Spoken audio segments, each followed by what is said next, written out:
Señor, te damos muchas gracias esta mañana, te bendecimos, te adoramos y te exaltamos porque tú eres bueno y tu misericordia es para siempre. Gracias te damos esta mañana, oramos por los diezmos y las ofrendas que se han dado, Señor, y pedimos, Señor, que esta mañana nos ayudes a entrar en tu palabra, Señor, para poder escarbar, Señor, poder cavar esos tesoros que están en tu palabra, Padre, que a ti te ha placido revelar. No hay secretos, Padre. No tenemos necesidad de andar en cosas secretas. Tú lo has revelado todo. Y dijiste, Señor, que lo que susurrara, Señor, entre tus discípulos, que fuera esparcido por toda la tierra. Y te damos gracias. Te pido que nos des revelación esta mañana. Sabiduría, revelación en el conocimiento de nuestro Señor Jesús, nuestro Señor Yeshua. Lo pido todo, Señor, en el nombre de Jesús y por la sangre de Jesús. Amén. Gracias, Señor. Esta mañana, por alguna razón u otra, no pudimos entrar en nuestra plataforma de Palabra de Vida. No sabemos qué sucedió, pero estamos en nuestra página personal de Facebook. Espero que los que generalmente nos acompañan nos hayan podido acompañar esta mañana. Bueno, vamos a comenzar esta semana a estudiar la epístola o la carta a los Colosenses, epístola escrita por Pablo. Y he intitulado este mensaje La esperanza de todo creyente. La esperanza de todo creyente. Ahorita vamos a ver por qué. Y vamos a ver hoy en la carta a los Colosenses, la epístola, capítulo 1, versículos 1 al 8. Vamos a comenzar a estudiar esta hermosa epístola. La ciudad de Colosas se encontraba en la región de Frigia, en la provincia de Asia. En ese tiempo se llamaba la provincia de Asia, del imperio romano, que hoy en día conocemos como Turquía. Es muy interesante, ¿verdad? Es muy interesante esto porque las 7 iglesias a las cuales fue dirigida el mensaje del Apocalipsis se encontraban en lo que hoy es Turquía. Y si ustedes han visto, Turquía se ha convertido totalmente en un país musulmán y que van a formar parte de la confederación, que van a invadir Israel. Ahí pueden ver en Ezequiel, me parece, 38 y 39, pueden ver esa guerra, esa confederación que se van a unir con Rusia y van a invadir a Israel. Es muy interesante, pero Colosas se encontraba en lo que hoy en día es Turquía. Y una nota interesante es de que la iglesia de Colosas no fue fundada por Pablo, sino que se cree que fue fundada por un hermano que se llamaba Epafras. Y la iglesia fue fundada durante los 3 años que Pablo ministró en Éfeso. Entonces es muy posible que Epafras escuchó el evangelio ahí en Éfeso mientras Pablo predicaba, fue a Colosas y el Señor lo usó para establecer esta iglesia. Esta epístola a los Colosenses fue escrita aproximadamente entre los años 60 al año 62 después de Cristo, aproximadamente unos 8 años antes de que Roma destruyera Jerusalén. Y esta carta o esta epístola es una de las epístolas, de las 4 epístolas escritas desde la prisión, cuando Pablo estuvo prisionero en Roma. Y la carta a los Colosenses trata con los temas de la deidad del Mesías o de Cristo, el hecho de que Él es Dios. Trata con la reconciliación, la redención, la elección, perdón y la naturaleza de la iglesia, tanto como las herejías que estaban amenazando a la iglesia en Colosas. Acuérdense, miren, desde el principio, desde que la iglesia fue fundada, el enemigo infiltró y empezó a propagar falsas doctrinas que han afectado a la iglesia hasta este día. ¿Verdad? ¿Por qué? Porque el enemigo no descansa. Y porque el enemigo no descansa, nosotros tampoco debemos descansar, no debemos descuidar nuestra vida espiritual, ¿verdad? Porque tenemos un enemigo que trabaja día y noche para minarnos, para trabajar en contra de nosotros, con el propósito de habíamos dicho, número uno, de que la gente no venga al Mesías, no venga a Jesús. Y número dos, los que ya estamos, que nos apartemos de su camino. Son dos objetivos mayores que tiene el enemigo. Y por eso dice la palabra de Dios, Jesús dijo, velad y orad para que no entréis, para que no caigas en tentación, ¿verdad? Para que no cedamos a los ataques del enemigo, al sistema mundanal y a nuestra propia carne, que nos cause que nos apartemos del Señor. Amén. Entonces vamos a empezar. Vamos a ver ahí en Colosenses capítulo 1, versículos 1 al 2. Dice, yo, Pablo, apóstol de Jesucristo, por la voluntad de Dios, y el hermano Timoteo estaba con él. Y la razón que Timoteo podía estar ahí es porque a Pablo le dieron su propio lugar donde podía estar. Se me hace que alquiló a un lugar, claro, con guardias romanos, pero podían visitarle personas. A los santos y fieles hermanos en Cristo que están en Colosas, que la gracia y la paz de Dios, nuestro Padre, y del Señor Jesucristo sean con ustedes. Entonces escriben sus papeles. En sus epístolas, Pablo enfatizaba que su llamado a ser apóstol venía directamente de Dios. Fíjense las epístolas de Pablo. ¿Por qué? Porque a veces decía, Pablo llamado por la voluntad de Dios y no de hombres. Porque Pablo constantemente era atacado. Su apostolado, la veracidad de su llamado, era atacada constantemente por falsos apóstoles, ¿verdad? Infiltraban y decían, ¿saben qué? Pablo no es un verdadero apóstol, es falso. Nosotros somos los verdaderos apóstoles, los que llamaban judaizantes, que metieron la falsa doctrina que la gente tenía que ser circuncidada y guardar la ley de Moisés para ser salvos. Y decían, miren, él está predicando mentiras, nosotros somos los verdaderos judíos creyentes en Jesús. Y constantemente minaban su apostolado. Y por eso él se introducía y decía cosas como Pablo, apóstol de Jesucristo por la voluntad de Dios, ¿verdad? Y no de hombres. Tenía que defenderse. Y los santos son los que hemos sido apartados del mundo para Dios, ¿verdad? Se ha distorsionado esa palabra santo, ¿verdad? Hay gente que le llaman santita o que es muy santo, que lo usan para despectivamente hablar de gente que ellos consideran buenos. No, hermanos, nosotros no somos buenos, no somos santos porque somos buenos. Somos santos porque hemos sido santificados por la sangre de Jesús. Hemos sido apartados. Dios nos ha tomado de este mundo y nos ha apartado para Él. Entonces yo les puedo decir, hermanos apartados, ¿cómo están? Y sería correcto, ¿verdad? Pero la palabra que se usa es santos. Y los santos somos los que hemos sido apartados de este mundo. No se trata de que seamos buenos o que nunca hagamos esto o lo otro. No, se trata de que por la sangre de Jesús hemos sido santificados, apartados para Dios, ¿verdad? Santificación, justificación. ¿Y por qué hemos sido santificados? Hemos sido justificados, que quiere decir que por medio de la sangre de Jesús, la ira de Dios en contra del pecado ha sido satisfecha. ¿Qué quiere decir? Que la sangre de Jesús nos ha limpiado, nos ha lavado nuestros pecados, los ha borrado y ahora somos justificados ante Dios. Tenemos paz con Dios. Ya la ira de Dios no es sobre nosotros porque Jesús pagó ese precio. Satisfació el precio del pecado. Qué hermoso, ¿verdad? No vamos a ver esto hoy, pero solamente quería mencionarlo. Entonces, el término fieles, cuando dice aquí a los santos y fieles hermanos en Cristo, los fieles solamente en el Nuevo Testamento es solamente usados de aquellos que son creyentes en Jesús. Santos y fieles son términos que son usados para los que les hemos entregado nuestra vida a Jesús. Amén. Estamos a salvo por medio de nuestra fe en lo que Jesús hizo por nosotros. Amén.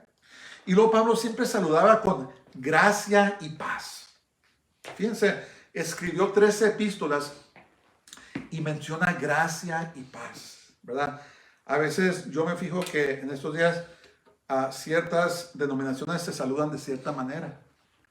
Y si no saludan de esa manera, se pelean y hay tantas cosas. Pero pero nunca he oído yo a alguna denominación, a algún lugar que saluden gracia y paz.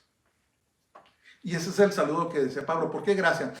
Gracia es el favor inmerecido, ¿verdad?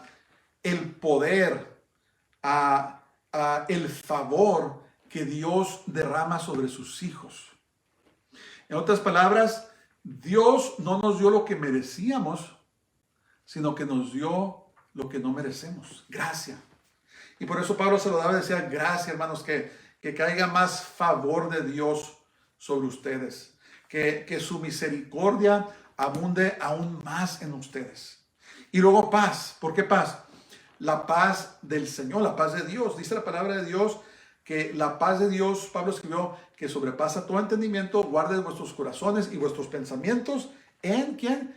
En Jesús el Mesías, en Jesucristo, Jesús el Mesías. Entonces, ahora tenemos paz con Dios. Antes de que nos convirtiéramos, de que fuéramos nacidos de nuevo, estábamos en enemistad con Dios. ¿Por qué? A causa del pecado. Pero por su gracia, porque hoy hemos sido lavados en su sangre, hemos sido transformados, nacidos de nuevo, ahora tenemos paz para con Dios. Los judíos en el hebreo se llama shalom.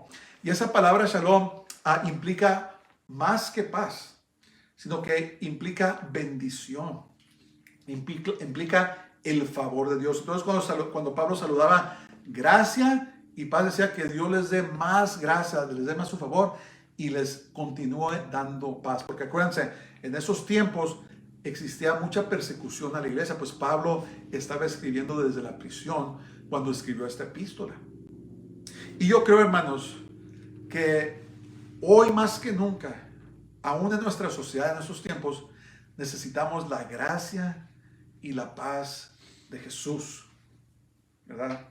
Están pasando muchas cosas. Están sucediendo muchas cosas en el mundo. Muchas personas están ansiosas, están temerosas de lo que puede suceder. Pero Jesús nos dio el ejemplo, ¿verdad? Cuando iban en el barco y el barco se estaba hundiendo, los discípulos pensaban que se iban a ahogar. ¿Qué estaba haciendo Jesús? Estaba paniqueando con ellos. ¿Qué vamos a hacer? No, estaba dormido. Entonces se levantó y los regañó y les dijo, oh hombres de poca fe, reprendió al mar, reprendió los vientos y cesaron. Entonces, ¿cuál es el punto? De que la paz de Dios que sobrepasa todo entendimiento viene a nosotros porque Dios tiene el control de todas las cosas, ¿verdad? Si algo llega a suceder, estamos viendo la situación en la Ucrania, ¿verdad? Oramos por eso esta mañana, de que esa situación se puede tornar en una tercera guerra mundial muy fácilmente, porque están involucrados las dos potencias mayores que son Rusia y Estados Unidos, y los dos poseen armas nucleares. Pero aquí es donde entra nuestra fe en Dios, hermanos. Pase lo que pase, debemos de mantener nuestros ojos en el Señor. Si algo sucede, acuérdense que servimos al Dios que libró a Sadrach, Mesach y Abednego del horno de fuego. Los echaron literalmente a un horno calentado intensamente y ni siquiera dice que ni un pelo se les quemó. Servimos al Dios de Daniel, que fue echado al foso de los leones, ¿verdad? Leones, me imagino que los tenían hambrientos, y Dios cerró la boca de los leones, ya estaba dentro con ellos, y Dios los salvó. Entonces, si sucede algo, hermanos, servimos al Dios que nos puede liberar, nos puede socorrer, y nos puede sacar de cualquier situación. Guardemos nuestra paz en el Señor. De eso no estoy predicando, pero sentí decir eso. Bueno, vamos a seguir. Colosenses versos 3 y 4 dice, siempre que oramos por ustedes, damos gracias a Dios, el Padre de nuestro Señor Jesucristo, pues hemos recibido noticias de la fe de ustedes en Cristo Jesús y del amor que tienen por todos los santos. Escriban sus papeles. La designación a Dios, el Padre de nuestro Señor Jesucristo, se usa para demostrar que Jesús es uno en naturaleza con Dios, en naturaleza con el Padre. como cualquier hijo verdadero con su padre. ¿Verdad? Tengo a mi hijo, el Elarón. El Elarón dice, yo soy hijo de mi padre. ¿Qué está diciendo? Dice que es igual a mí, que viene de mí. Somos igual, somos de la misma sustancia. Somos de la misma naturaleza. Él es mi hijo, yo soy su padre. Él viene de mí. Entonces, cuando la palabra de Dios dice a Dios, el Padre de nuestro Señor Jesucristo, está diciendo que Jesús es igual al Padre, ¿verdad? Es de la misma naturaleza que el Padre. Ninguno de nosotros, hermanos, podemos decir que somos el hijo o la hija de Dios. Podemos decir, como dice la palabra de Dios, que somos un hijo y una hija de Dios, pero no podemos decir que somos el hijo unigénito o la hija unigénita de Dios. Solamente existe un hijo de Dios que es Jesús, ¿verdad? La historia del nacimiento de Jesús, él nació en un nacimiento virginal. María no había conocido hombre terrenal, sino que el Espíritu Santo vino sobre ella y engendró y nació Jesús, que es 100% hombre y 100% Dios. Como hombre, él calificaba para morir por los hombres, por la humanidad. Y como Dios, él calificaba de morir por nuestros pecados porque era el Cordero sin pecado, ¿verdad? Ningún hombre, ninguna mujer, nacida de hombre o mujer, podemos pagar el precio por los pecados. ¿Saben por qué? Porque somos pecadores. Tenemos pecados. Se requería un hombre que representara a la humanidad y se requería Dios, que es sin pecado. ¡Wow! Qué tremendo eso, ¿verdad?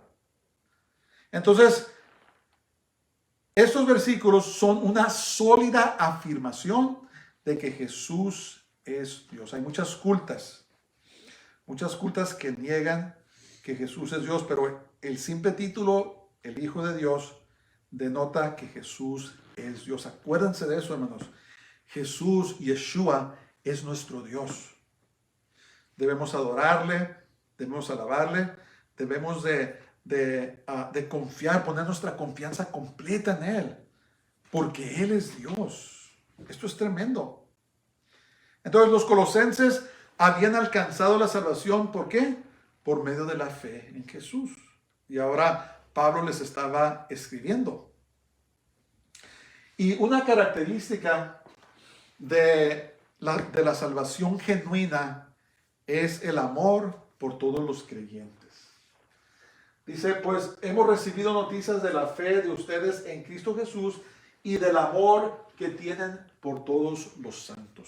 Esa es una característica de una persona que ha sido salva genuinamente, que tiene amor por los demás creyentes. Qué hermoso, ¿verdad? Ok, vamos a seguir. Colosenses 1:5 dice, a causa de la esperanza que en los cielos les está reservada. Me voy a enfocar en esto ahora. Ustedes ya han sabido de esto por el Evangelio, que es la palabra de verdad. Entonces, escriban sus papeles. Vamos a entrar en esto. Existe para todo fiel creyente, y enfatizo, hermanos, en fiel creyente, una esperanza gloriosa reservada en los cielos. Hay un tema que a mí no me gusta hablar mucho, pero tengo que hablarlo y a veces lo predico sobre el infierno, ¿verdad? Que existe un lugar de tormento horrible para todos aquellos que rechazan a Jesús. Para todos aquellos que se dicen ser creyentes, pero viven en pecado, está reservado esto, ¿verdad? Y no me gusta hablar de ello, ¿verdad? Porque es un lugar de tormento, es un lugar donde cuando va la persona se va a ir por toda la eternidad, ya no hay esperanza. Pero este día, así como hay infierno, hermanos, hay cielo. Voy a hablar de un tema que me encanta, ¿verdad? Me encanta estudiar, me encanta ver. ¿Saben por qué? Porque a mí me gusta saber cosas y estudiar mi hogar, mi verdadero hogar. Este mundo no es nuestro hogar, ¿verdad? Había un canto muy viejito que escribió una persona, no sé quién, dijo, el mundo no es mi hogar, yo de pasada voy. ¿Verdad? Dice la palabra de Dios, somos peregrinos. Vamos de pasada, ¿verdad? No somos de este mundo. Por eso no debemos de esforzarnos, hermanos, no debemos de afanarnos por estar muy cómodos en este mundo. porque este mundo no es nuestro hogar, nos vamos a ir, ¿verdad? Entonces, a mí me gusta saber sobre mi verdadero hogar. Yo ya he contado este testimonio, esta anécdota de una pareja que ministraron en África como misioneros toda su vida. Y cuando venían de regreso, eran los tiempos donde todavía no habían aviones, se vinieron en un barco, un crucero, esos grandotes que habían. Y dice que se vino la pareja y eran grandes de edad y se habían jubilado. Y cuando llegaron al puerto de Nueva York, sucede que venía el presidente de Estados Unidos en ese mismo barco. No recuerdo quién era el presidente.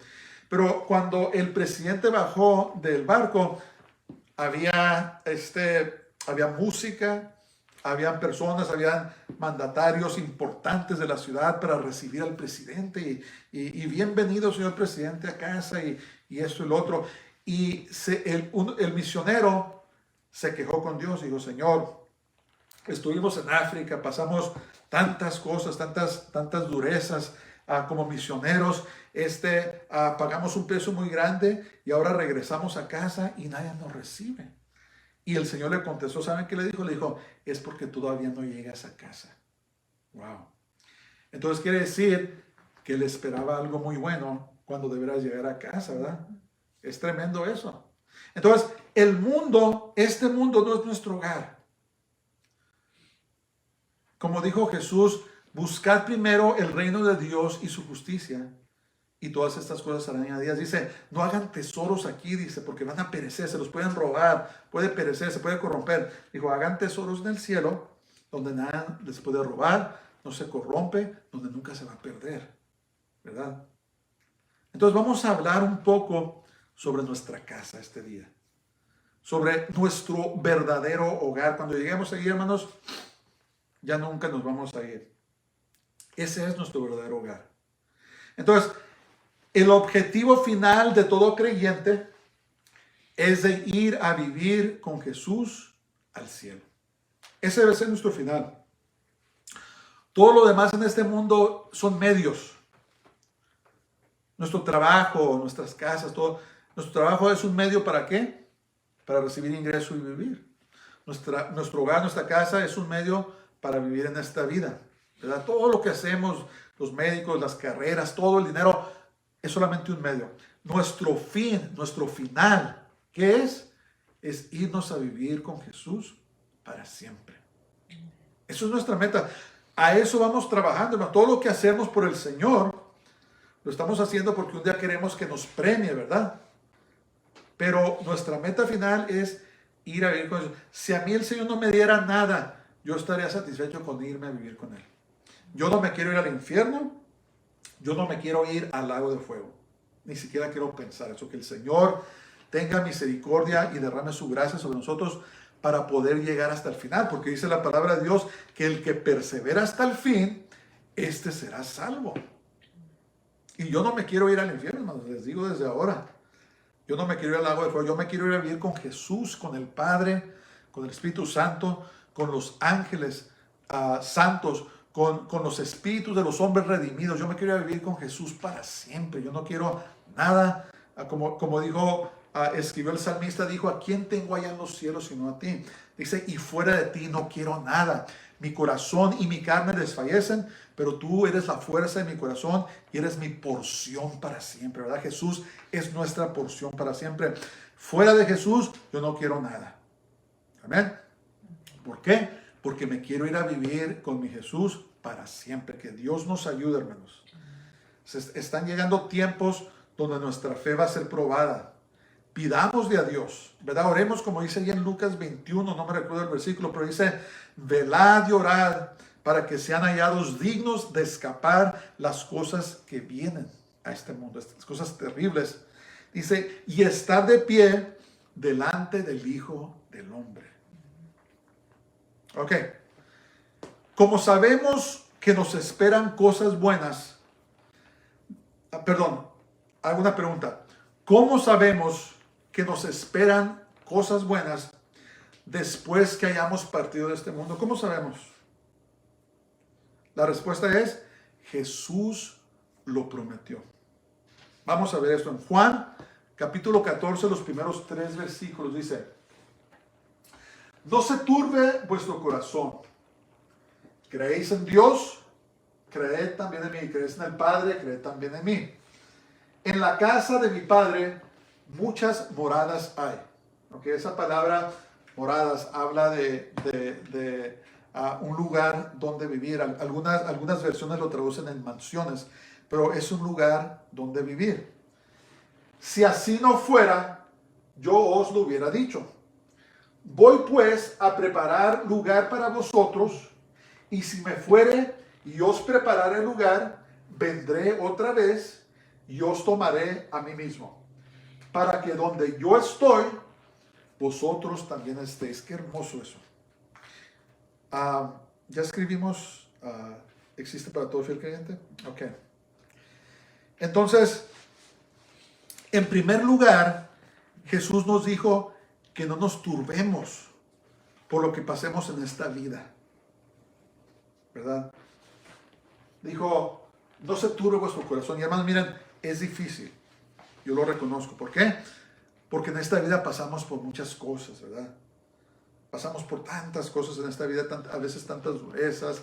Pasamos por enfermedades, pasamos por problemas económicos, pasamos por dificultades relacionales, pasamos por maldades que la gente hace al humano, por tanta maldad. Son tantas cosas.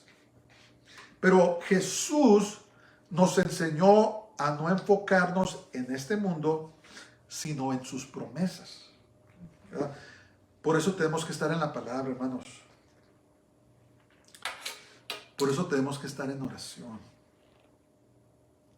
Si no estamos en la palabra de Dios, que constantemente nos recuerda de las glorias de Dios, de su fidelidad, de su misericordia, de su gracia, de su amor, hermanos, se nos va a olvidar y nos vamos a empezar a enfocar en este mundo. Si no estamos en oración, el espíritu de ansiedad, el espíritu de temor se va a apoderar de nosotros porque no estamos en relación con Dios. Esa es la forma que nos recordamos que Jesús dijo: no os turbéis, no se afanen, no estén ansiosos, no se enfoquen en las cosas de este mundo, sino enfóquense en mi palabra y enfóquense en mí. Pablo lo puso de esta manera. Fíjense lo que dice ahí en Romanos 8:18. Dice: pues tengo por cierto que las aflicciones del tiempo presente no son comparables con la gloria venidera que en nosotros ha de manifestarse. Viene algo muy glorioso, hermanos. Dios tiene algo muy glorioso preparado para nosotros. Y entre más nos acerquemos a Dios, Él nos ayudará a estar en paz completa o en completa paz. Entre más cercas caminamos con Él, más paz nos da Él sobre esta vida, sobre las cosas de esta vida. Pero tenemos que acercarnos a Él. Y también, no sea que seamos engañados. Hay mucho engaño, hay muchas mentiras, y lo estamos viendo por todos lados. Lo estamos viendo en nuestros políticos, lo estamos viendo en nuestras escuelas, lo estamos viendo en todas las instituciones, que ahora ya es costumbre mentir, echar mentiras.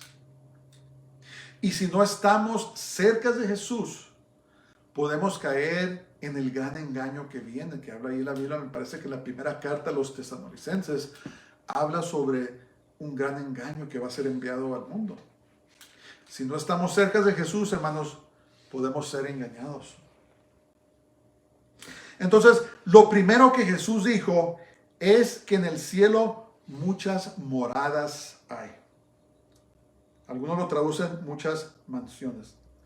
Y yo les aseguro, hermanos, que lo que hay es mucho más allá de lo que podemos imaginarnos. Y fíjense, y además dijo, si no fuera así, se les hubiera dicho, ¿verdad? Si no hubiera muchas moradas en la casa de mi Padre, ya les hubiera dicho. Dice, si no hubiera nada, nos hubiera dicho, van a ser homeless en el cielo, pero se van a salvar. Pero no dijo eso, dijo, no, dice, hay muchas moradas, mucho lugar donde vivir en el cielo. Y después dijo esto, dijo, me voy a ir a preparar un lugar para ustedes. Qué hermoso, ¿verdad? Dice, hay muchas moradas, pero yo voy a ir a preparar algo especial para ustedes. Yo he escuchado testimonios y de personas que han ido al cielo, y hermanos, lo que yo digo de los testimonios, escúchenlos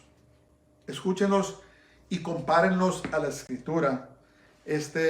Si están de acuerdo con la Escritura o se contradicen la Escritura. Tenemos que tener cuidado con eso, pero yo he escuchado testimonios de personas que dicen que nuestro lugar, nuestra mansión, va a ser preparada de acuerdo a lo que nos gusta a nosotros.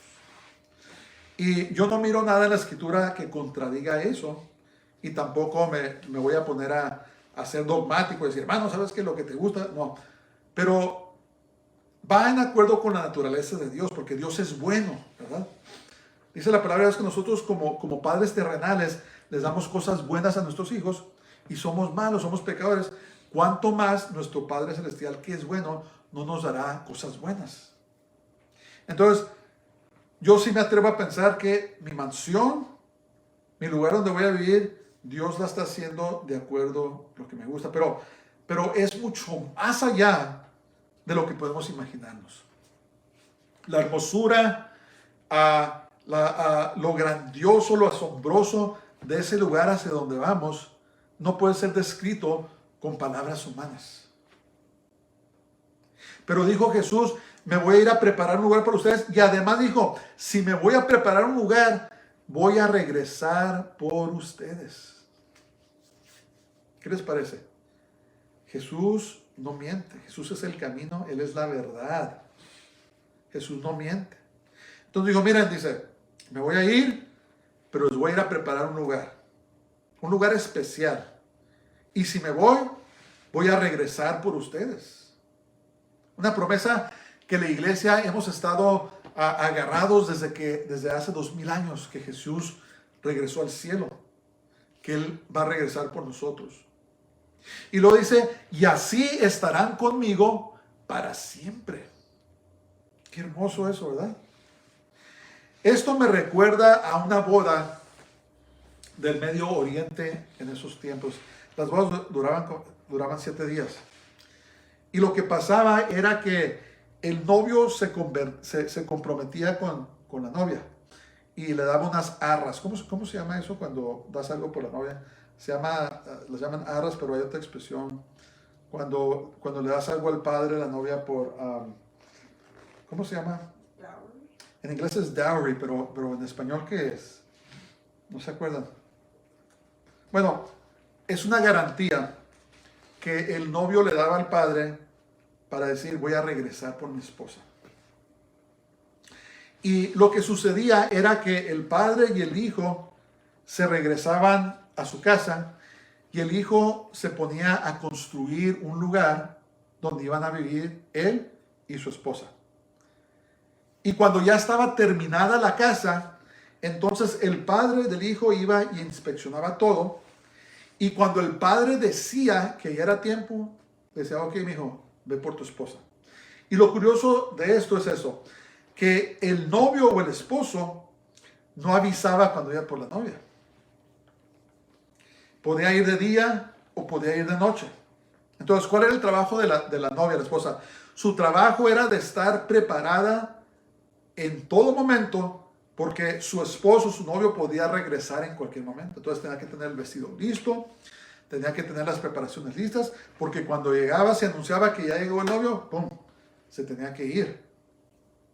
Y cuando se iba, entonces se iba de una manera, ¿cómo se dice?, no anunciada. Se iba de sorpresa. Entonces, ¿qué podemos sacar de eso comparado con lo que está pasando? Jesús vino, habló con sus discípulos, con sus creyentes, digo, ¿saben qué? Me voy a ir, pero voy a ir a preparar un lugar para ustedes. Y si me voy a regresar por ustedes. Entonces, la palabra de Dios compara a la iglesia como la novia de Jesús, de Cristo, ¿verdad? ¿Qué dice ahí en Efesios? Dice, esposos amen a sus esposas como Cristo amó a su iglesia y se entregó por ella, ¿verdad? Somos la esposa, la novia de Jesús. Entonces, ¿qué pasó? Jesús vino, pagó el precio por nosotros, dio la garantía, estuvo con nosotros, nos prometió que se iba a ir, iba a preparar un lugar, iba a regresar. Y nos llenó de su Espíritu Santo como una garantía de que somos de Él. Eso es la garantía, hermanos. Eso es lo que tenemos que garantiza que somos del Señor, es el Espíritu Santo. Entonces, ¿qué va a pasar?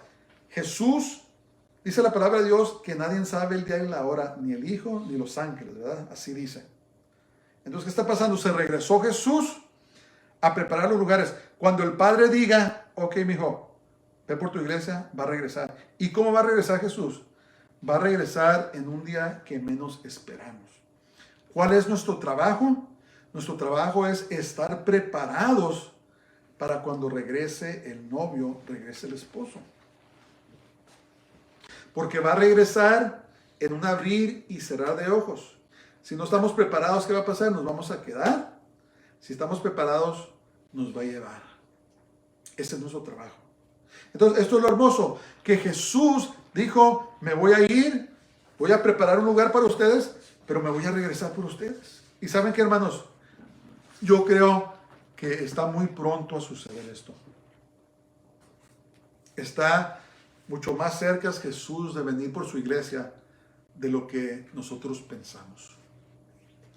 Hay que prepararnos. Hay que estar preparados.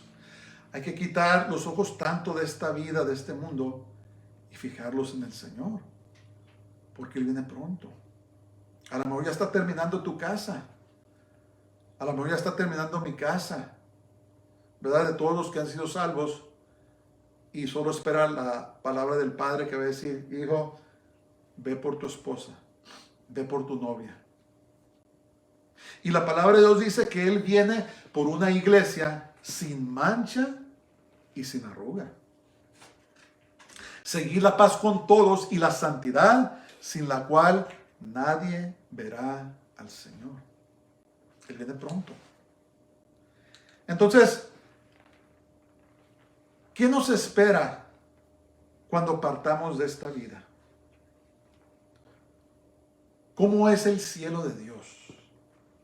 Si dice la palabra, si Jesús dijo, voy a ir a preparar un lugar para ustedes, voy a regresar, los voy a llevar para que estén conmigo para siempre. Entonces, ¿cómo es nuestra casa? ¿Cómo es nuestro hogar? Vamos a ver esto ahora. A ver un poco de cómo es nuestro hogar. Nuestro verdadero hogar. Vamos a leer desde el Apocalipsis capítulo 21.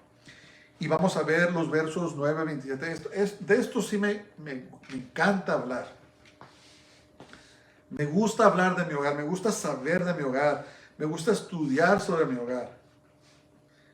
Y también me gusta compartir con los demás. Vamos a ver ahí Apocalipsis. Vamos a ver capítulo 21 y vamos a ver desde los versos 9 al 27. Esto es después de que todo terminó. Y ahora vamos a ver el escenario en el cielo. Vamos a ver el nombre del Señor. Dice, vino entonces a mí uno de los 7 ángeles, esto escribió Juan el teólogo, que tenían las 7 copas llenas de las 7 plagas postreras, y habló conmigo diciendo, ven acá, yo te mostraré la desposada, la esposa del Cordero. Y me llevó en el espíritu a un monte grande y alto, y me mostró la gran ciudad santa de Jerusalén. Entonces, vamos a ir a la nueva Jerusalén, que descendía del cielo de Dios, teniendo la gloria de Dios, y su fulgor era semejante al de una piedra preciosísima, como piedra de jaspe, diáfana, como el cristal. Imagínense algo como los diamantes, ¿verdad? Que cuando les brilla luz, brillan de una manera muy hermosa. Dice que vio descender esta gran ciudad y que toda la ciudad resplandecía como una piedra preciosísima. No nomás era un diamante aquí, un diamante allá. Dice que toda la ciudad resplandecía como cristal, como un diamante hermoso, ¿verdad? Eso es una hermosura que solamente podemos imaginarnos. No cabe en la mente del humano lo hermoso, la hermosura. Dice la palabra de Dios, habla de la hermosura de la santidad de Dios. Y aquí está hablando de la ciudad en la cual vamos a vivir cuando nos vayamos con Él. Vamos a seguir. Y dice, tenía un muro grande y alto con 12 puertas. Y en las puertas 12 ángeles y nombres inscritos, que son los de las 12 tribus de los hijos de Israel. Al oriente 3 puertas, al norte 3 puertas, al sur 3 puertas, al occidente 3 puertas. Y el muro de la ciudad tenía 12 cimientos, y sobre ellos los 12 nombres de los 12 apóstoles del Cordero. Entonces, se volvió a ir. Ok. Entonces, esta ciudad brillosa y hermosa tiene 12 entradas. ¿Ok? Y dice que tiene 12 cimientos. ¿Ok? Entonces, la ciudad está fundada sobre los apóstoles y los profetas. Porque no sé si ustedes saben que los patriarcas, los hijos de Jacob, eran considerados profetas. No sé si sabían eso. Ellos profetizaron sobre lo que iba a venir. Pero la ciudad, las entradas tienen los 12 nombres de las 12 tribus de Israel, y los cimientos tienen los nombres de los 12 apóstoles. Habla del gobierno de Dios, ¿verdad? Los 12 patriarcas fundaron la nación de Israel, y los 12 apóstoles fundaron la iglesia de Dios, la novia de Dios. Se conecta aquí, hay una convergencia. Se juntan en este lugar, ¿verdad? O sea, miren, el plan de Dios, todo lo que está escrito en las Escrituras, hermanos, nada es en vano. Todo Dios tiene un plan hermoso, y en ese plan estamos incluidos nosotros, los que hemos recibido a Jesús como nuestro Salvador. ¿Ok? Entonces, hay 12 puertas, 12 entradas, con los nombres de los 12 patriarcas de Israel, y hay 12 fundamentos de la ciudad, que son los nombres de los 12 apóstoles. Vamos a seguir. El que hablaba conmigo tenía una caña de medir de oro para medir la ciudad, sus puertas y su muro, como si fuera una gran pared. La ciudad se halla establecida en cuadro, y su longitud es igual a su anchura. Y él midió la ciudad con la caña 12,000 estadios. Son aproximadamente 1,500 millas cuadradas. Estas medidas. El muro son como 200 pies de alto. Y él midió la ciudad con la caña, 12,000 estadios, la longitud, la altura y la anchura de ella son iguales. Y midió su muro 144 codos de medida de hombre, la cual es de ángel. Entonces, esta ciudad, si la pusieran en medio de Estados Unidos, tomaría casi toda la mitad de Estados Unidos, y habría un poco de campo en las costas. Estados Unidos mide como 3,000 millas de costa a costa aproximadamente, y la ciudad son 1,500 millas cuadradas. Entonces podría caber en todo el país de Estados Unidos. Pero imagínense ustedes una ciudad de 1,500 millas cuadradas. Enorme. Enorme, enorme, enorme. Y no nomás eso, sino que resplandece toda la ciudad como una joya preciosísima, como el cristal. Vayan imaginándose eso al leer esas hermosas escrituras, ¿verdad? Esta revelación que Dios nos dio como esperanza para todos aquellos que creen en Jesús. Como esperanza. Vamos a seguir. El material de su muro era de jaspe. Jaspe es una piedra preciosa. Pero la ciudad era de oro puro. Imagínense ustedes, aquí en la tierra nos peleamos por el oro, pero la ciudad va a ser hecha de oro puro. Semejante al vidrio limpio, no estoy seguro cómo está eso, pero aparentemente el oro va a ser transparente en la santa ciudad. Semejante al vidrio limpio. Y los cimientos del muro de la ciudad estaban adornados con toda piedra preciosa. Esos son los cimientos, los 12 cimientos. El primer cimiento era de jaspe, el segundo zafiro, el tercero ágata, el cuarto esmeralda, ¿sí? El quinto ónice, el sexto cornalina, el séptimo crisólito, el octavo berilo, el noveno topacio, el décimo crisopraso, el undécimo jacinto, el duodécimo amatista.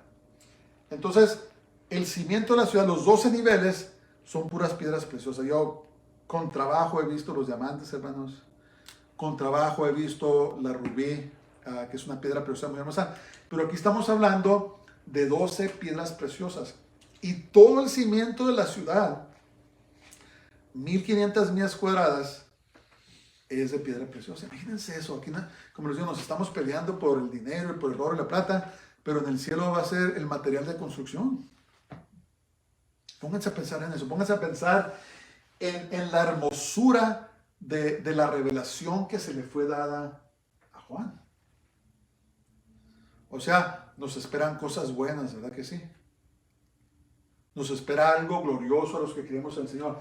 Las 12 puertas eran 12 perlas. No sé ustedes, pero a mí me gustan mucho las perlas. Me gusta cuando mi esposa se pone una, ¿cómo se llama? Collar de perlas. Se me hacen muy bonitas. Dice, las 12 puertas eran 12 perlas. Cada una de las puertas era una perla. Y la calle de la ciudad era de oro puro, transparente. Como imagínense ustedes, si son muy valiosas las perlas genuinas. Son muy valiosas. Imagínense ustedes una perla tan grande como la entrada a una ciudad. Una perla sólida. Pónganse a pensar en eso. Pónganse a pensar en la hermosura de lo que está siendo descrito aquí. No nos cabe en la cabeza. Y las calles eran de oro puro, transparente, como les digo, yo no sé mucho yo sobre el oro. No sé si puede llegar a ser transparente cuando es puro, no sé, pero el oro que hay en el cielo es transparente y es como el vidrio. Material de construcción, hermanos. Material de construcción. Vamos a seguir. Y no vi en ella templo, porque el Señor Dios Todopoderoso es el templo de ella y el Cordero. La ciudad no tiene necesidad de sol ni de luna que brillen en ella, porque la gloria de Dios la ilumina. Y el Cordero es su lumbrera. Y las naciones que hubieran sido salvas andarán a la luz de ella, y los reyes de la tierra traerán su gloria en ella. Entonces, ¿quiénes son los reyes? Somos nosotros, hermanos. Dice la Biblia que somos reyes y sacerdotes. Y vamos a llevar la gloria que Dios nos va a dar, la vamos a llevar ahí en la ciudad. Y dice que no hay necesidad de sol ni luna porque Dios, el autor de la vida, ¿verdad? El origen, ¿cómo se dice? El origen de toda energía, de toda vida, va a estar ahí con nosotros. No va a haber necesidad de sol. Él es la fuente de la vida, la fuente de la creación, la fuente de la energía. Va a estar ahí con nosotros nuestro Dios y nuestro Salvador Jesús, ¿verdad? Y eso es un resplandor que ahora como humanos, si ahorita miráramos a Dios en todo su resplandor como humanos, fuéramos consumidos. No podríamos estar en la presencia. Dice que nadie mirará a Dios y vivirá. Pero para ese tiempo vamos a tener cuerpos transformados, glorificados, que van a poder estar directamente en la santidad y presencia de Dios. No sé si ustedes ya están entusiasmados por su casa, pero yo estoy muy entusiasmado. Yo ya me quisiera ir a mi casa, ¿verdad? Esta vida no tiene nada que ofrecer. Todo lo que esta vida ofrece es temporal, se va a acabar. Y el que rechace a Dios le espera una eternidad en tormento y sin la presencia de Dios, sin estar aquí con Él. Aquí es donde yo quiero estar, hermanos, y espero que todos los que me estén escuchando les hago invitación. Si alguien no ha entregado su vida al Señor, entréguesela. Si estás viendo en pecado, apartado de Dios, regrésate a Él. Mira lo que espera. Mira lo que nos espera. Vamos a seguir. Sus puertas nunca serán cerradas de día, pues ahí no habrá noche. Y llevarán la gloria y la honra de las naciones a ella. No entrará en ella ninguna cosa inmunda o que hace abominación y mentira, sino solamente los que están inscritos en el libro de la vida del Cordero. ¿Está tu nombre en el libro de la vida? Asegúrate. ¿Cómo lo escribes? Entrega tu vida a Jesús. Y no estoy hablando solamente una oración.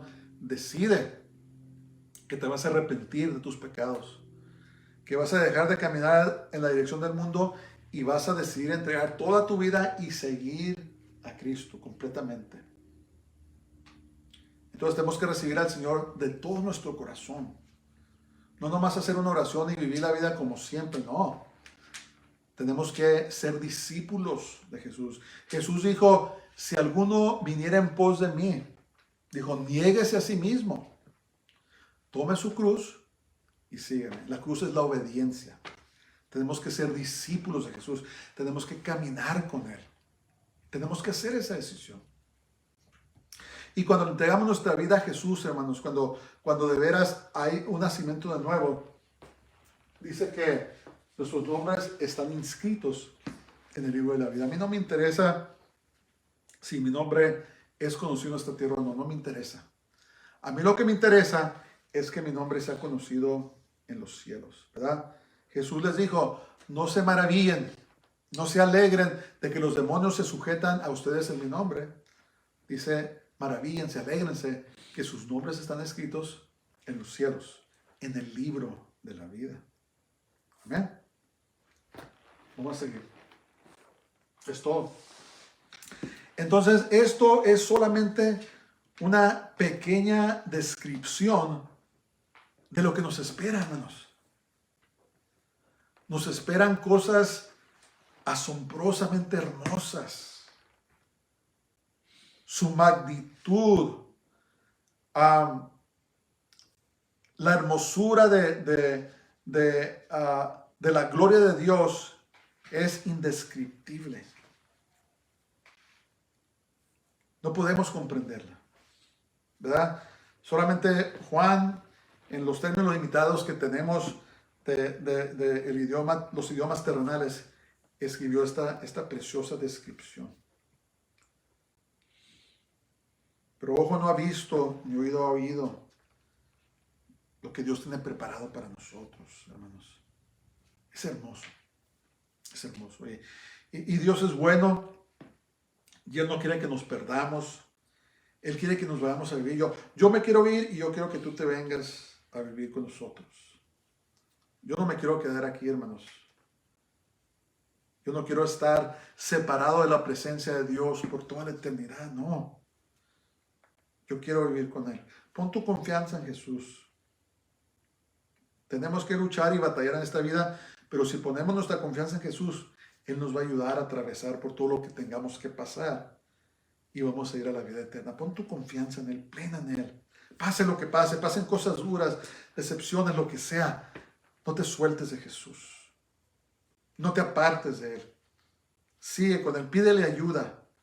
Pídele que te ayude y vas a ver cómo Él te va a ayudar. Entonces, ganen sus papeles. Aprendimos todo esto por el Evangelio que nos salva. ¿Verdad? Le escribió a los hermanos de Colosas, le dijo, dice, usted, su gloriosa esperanza por medio del Evangelio. Entonces, es el Evangelio de Jesús. Tenemos que predicar el Evangelio de Jesús, hermanos. La vida, la muerte, la resurrección de Jesús. No tratemos de ayudarle. Jesús murió por nuestros pecados, derramó su sangre en la cruz para que todo aquel que en él que no se pierda, sino tenga vida eterna. No le quitamos ni le pongamos al Evangelio. Lo que salva al hombre, a las personas, es el Evangelio. Pablo dijo, no me avergüenzo del Evangelio, porque es poder de Dios para salvación a todo aquel que cree, primero al judío y también al gentil. Entonces lo que salva a los hombres es la predicación del Evangelio. No se nos olvide eso. no son, miren, es bueno usar ilustraciones, es bueno usar ejemplos, pero no puede ser a costas del Evangelio. Debe de complementar, a lo mejor si le vamos a hablar a alguien, pero no puede reemplazar el Evangelio. Hoy en día muchos cantantes cristianos se la llevan cantando del amor y esto otro, pero no, ni siquiera mencionan el nombre de Jesús. El nombre de Jesús es el que nos salva. Los demonios tiemblan en el nombre de Jesús. No tiemblan en el nombre del amor, otros términos que usamos para suplantar el nombre de Jesús. Tenemos que cantar, tenemos que incluir a Jesús en nuestras canciones, en nuestros cantos. Porque Jesús es el que nos salva. Jesús dijo, si alguno se avergonzare de mí y de mis palabras delante de los hombres, también yo me avergonzaré de él delante de mi Padre. Es muy serio.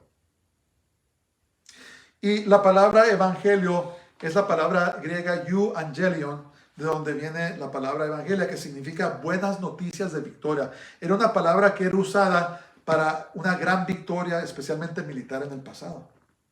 Entonces ahora nosotros compartimos el evangelio, euangelion, pero las buenas nuevas de la victoria que tenemos en Cristo Jesús son buenas nuevas, son buenas noticias. ¿Sabes qué? No te tienes que ir al infierno, te puedes ir al cielo. El evangelio de Jesús es la verdad última y absoluta. En estos días dicen que no hay verdad absoluta. Lo llaman ética situacional, que todo depende de la persona o lo que esté pasando si es correcto o no. Mentiras del diablo, hermanos. El pecado es pecado. La salvación es la salvación. Jesús es el camino, Él es la verdad, la vida. Nadie viene al Padre si no es por Él. Absoluto. Dice la palabra de Dios que el que entrare por cualquier otro método que no sea Jesús la puerta, dice que es un ladrón. Eso es una verdad absoluta. Jesús, el evangelio de Jesús es la verdad última y absoluta. Sí hay absoluto. Si no te arrepientes, si no entregas tu vida a Cristo, te vas a ir al infierno y después al lago de fuego. Es lo que dice la palabra de Dios. No es mi palabra, es la palabra de Dios. Todo lo que hemos visto es verdad. Todo lo que hemos visto ahora es verdad. Solo esperamos la manifestación de ello. Que Jesús venga por nosotros. El mundo se ha apartado, hermanos. Esta nación se ha apartado completamente de Dios. Es una pesadilla lo que estamos viviendo. Quieren borrar la línea de los géneros, borrar lo que quiere decir hombre, lo que quiere decir mujer. Pero la palabra nos dice que los crió varón y hembra. ¿Verdad?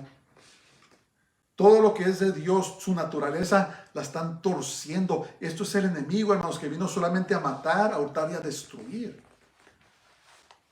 No sigamos a este mundo, no sigamos las cosas que nos dicen, porque no sea que vayamos a ser engañados y nos encontremos en el lado equivocado de Dios. Cuidado con eso. Vamos a ver Colosenses 1:6, dice, y que ha llegado hasta ustedes, así como todo el mundo, y que desde el día que ustedes la escucharon y la comprendieron claramente y conocieron la gracia de Dios, crece en ustedes y produce fruto. Entonces, ¿qué ven sus papeles? El evangelio es para toda persona. No importa su etnicidad, su trasfondo socioeconómico o nacionalidad. No importa si seas rico o seas pobre. No importa si tengas toda la educación del mundo o no tengas educación. No importa si tengas el trabajo más pagado o si eres una persona que tiene un trabajo donde paga poco. No importa de qué país vienes, de qué nacionalidad. No importa. El evangelio es para ti. La salvación es ofrecida a toda persona. Y es solamente por medio del Espíritu Santo que podemos recibir y obtener conocimiento de la gracia de Dios. Y todo viene por medio de Jesús. Vamos a seguir los últimos versículos. Los versículos dice, esto lo aprendieron por medio de Epafras, que se cree que él fue el que fundó la iglesia en Colosas. Nuestro consiervo amado, que es un fiel ministro de Cristo para ustedes, quien también nos ha hablado del amor que ustedes tienen tienen el Espíritu. Lo más probable es que fue Epafras el que le llevó la carta a los colosenses. Y también esta carta debía ser leída en la iglesia de la Odisea. Vamos a ver. Epafras es el posible fundador de la iglesia en Colosas. Y nótese lo que dice Pablo de él. Dice que es un fiel ministro de Cristo. Dios no busca gente perfecta, hermanos, sino siervos fieles que prediquen su evangelio. Algún día vamos a tener nuestra recompensa, ¿verdad? Sigamos trabajando por el Señor. Sigamos hablándole a la gente del Señor, porque un día tenemos nuestra recompensa, ¿verdad? Sigamos ayudando a los pobres, haciendo lo que tengamos que hacer, el ministerio que Dios nos haya llamado, porque algún día tendremos nuestra recompensa. Amén. Entonces, esta es la esperanza de todo creyente, que nos vamos a ir a vivir con Jesús a nuestro verdadero hogar. ¿Y saben qué? Por toda la eternidad. Dice la palabra de Dios que Él va a enjugar todas nuestras lágrimas. Ya no va a haber más dolor, no va a haber más llanto, no va a haber más muerte, no va a haber nada de lo desagradable que sucede aquí en esta tierra. Ya no va a haber. Para allá vamos, hermanos. Para allá vamos. En conclusión, aunque a veces la vida suele parecer insoportable, todo creyente tenemos una esperanza segura y gloriosa que eclipsa, que tapa cualquier sufrimiento terrenal. Lo que nos espera no se compara, hermanos. No se compara. Que Dios nos ayude, que Él nos dé gracia para seguir adelante. Y estamos poniendo estas enseñanzas en el YouTube. Los que nos escuchan, les pedimos que por favor le hagan like, le hagan clic a like y también lo compartan para que más personas puedan oír la palabra de Dios. Vamos a orar. Padre, te damos gracias por este día, por este mensaje. Te damos gracias por tu palabra. Te damos gracias, Señor, que tenemos prometido un lugar glorioso. Tú prometiste, Señor. Tú dijiste, me voy a ir a preparar un lugar. Y si preparas un lugar, vas a regresar por nosotros, Señor. Nosotros nos agarramos de tu palabra y esperamos tu regreso, Señor, con anticipación, con paciencia, porque nos queremos ir a vivir contigo. Te amamos, Jesús, y queremos vivir contigo para siempre. Y seguimos orando y velando, Señor, que seamos hallados dignos de escapar las cosas que vienen a este mundo y estar de pie delante del Hijo del Hombre. Te lo pido todo en el nombre de Jesús, en el nombre de Yeshua HaMashiach, tu Hijo amado. Amén. Vamos a ponernos de pie. Baruch haba Hashem Adonai. Bendito el que viene en el nombre del Señor. El Señor te bendiga y te guarde. El Señor haga resplandecer su rostro sobre ti y tenga de ti misericordia. El Señor haga volver su rostro sobre ti y te llene de su paz, de su shalom. Dios les bendiga a todos. Tengan una gloriosa semana y Shabbat Shalom.